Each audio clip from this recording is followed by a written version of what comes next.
Assalamualaikum warahmatullahi wabarakatuh. Alhamdulillah masih dikasih kesempatan untuk menyelesaikan episode terakhir di seri The Taubat Adventure. Ya, keudahan sih mbak. Ya secukupnya aja kali. Yang penting kalian udah paham atau bisa mengambil hikmahnya. Ya, lagi-lagi ini bukan tentang AQ. Ini tentang step-stepnya yang bakal kalian hadapi, dan tetaplah yakin bahwa Allah ada di situ dan akan selalu menguatkan kamu. Yang baru pertama kali datang, kenalin, ini Ria Marliana. Kalian lagi ada di podcast Self Healing, berdamai dengan luka melalui psikologi Islam. Siapapun pasti percaya, tahu lah ya bahwa hijrah itu berat. Itu ibarat kata kayak lu mendaki gunung, mau ke puncak. Ingat gak dulu pas pramuka, atau mungkin kalian adalah pecinta alam, ya kan?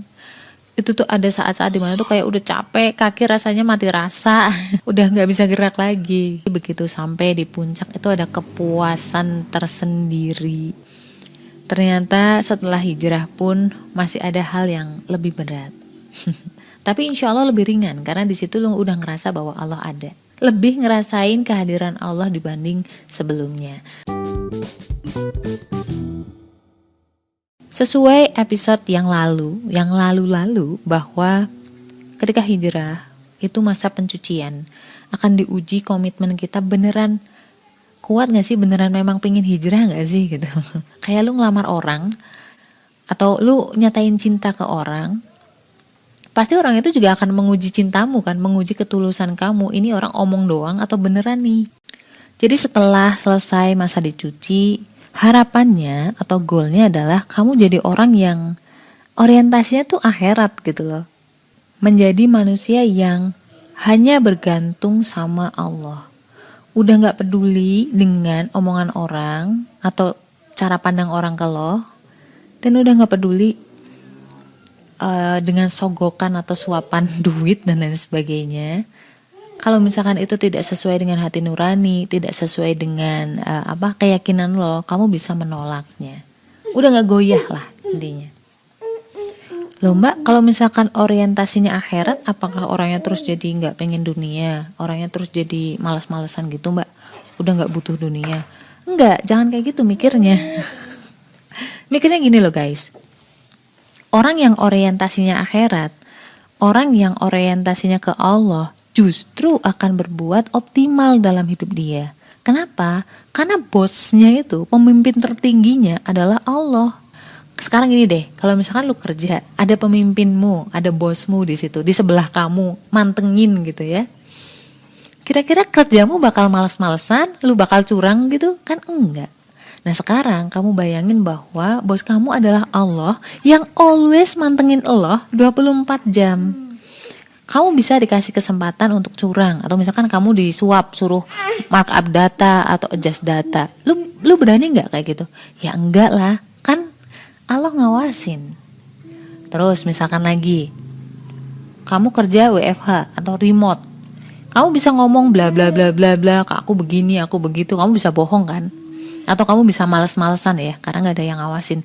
Tapi karena di situ ada Allah, lu tahu nih bos tertinggi kamu tuh ngawasin. Tahu semua kelakuan-kelakuan kamu. Kan kamu jadi sungkan sendiri. Jadi justru orang yang orientasinya akhirat itu jauh lebih optimal dibanding dengan orang-orang yang orientasinya dunia. Kerjanya akan tetap pol-polan. Perkara hasil ya itu urusan Allah. Sama kayak belajar atau ujian ya. Ujian, tes dan lain sebagainya. Ya akan tetap jujur gitu loh mbak. Tapi itu yang ini orientasinya ini akhirat kadang-kadang gak lebih kaya loh, karena memang tujuannya mereka bukan kaya di dunia. Kalau tujuan kamu itu adalah kaya di dunia, kamu bisa dibeli dengan uang. Namanya rezeki, orang-orang yang orientasinya akhirat itu udah woles aja, sudah ada yang atur. Gak perlu yang sampai ngoyo, sampai kepala di kaki, kaki di kepala, gak perlu. Karena tujuannya bukan ngumpulin duit.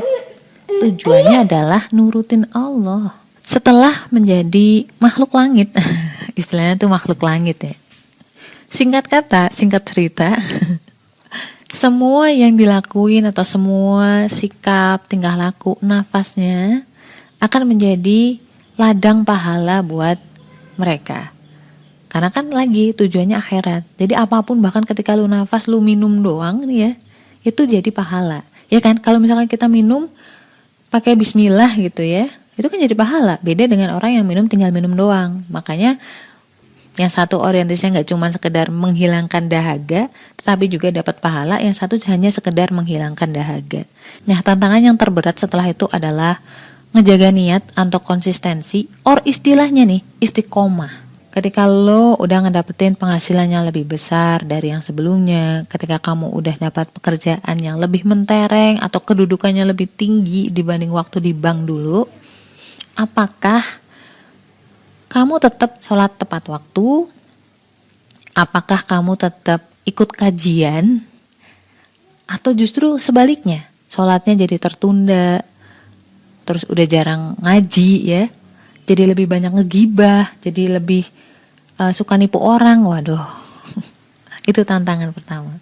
Kemudian setelah itu masih ada lagi guys, dan ini lebih berat lagi. Apa? Tantangan ria dan juga ujub. Ria ini berarti spotlightnya ke kamu, bukan ke Allah. Harusnya kan kamu berniat untuk ngasih tahu betapa Allah itu maha kuasa, maha besar ya.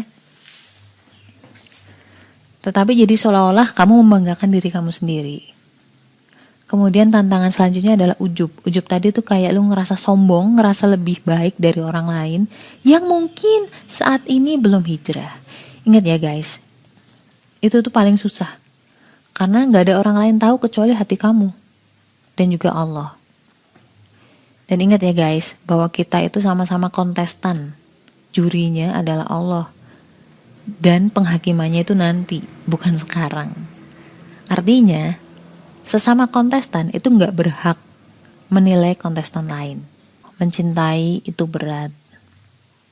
Tapi, menjaga agar cinta itu ada, itu jauh lebih berat. Semoga Allah jadiin kita orang-orang yang selalu istiqomah dan mencintai segala sesuatu yang dicintainya, serta meninggalkan sesuatu yang dibenci oleh Allah. Alhamdulillah, kelar udah, plong rasanya. Setelah bertahun-tahun, gue ngerasa kayak ada sesuatu atau ada amanah yang harus aku sampaikan. Sudah selesai ya guys, sudah tersampaikan. Semoga masih dikasih kesempatan untuk sharing banyak hal dengan kalian di podcast Self Healing. Berdamai dengan luka melalui psikologi Islam, dan tentunya ada klasifikasi kepribadian berdasarkan golongan darah. Apapun masalahnya, jangan dipikul sendiri berat. Serahin semua ke Allah, berdoalah agar selalu dikuatkan. So, stay love and Assalamualaikum warahmatullahi wabarakatuh.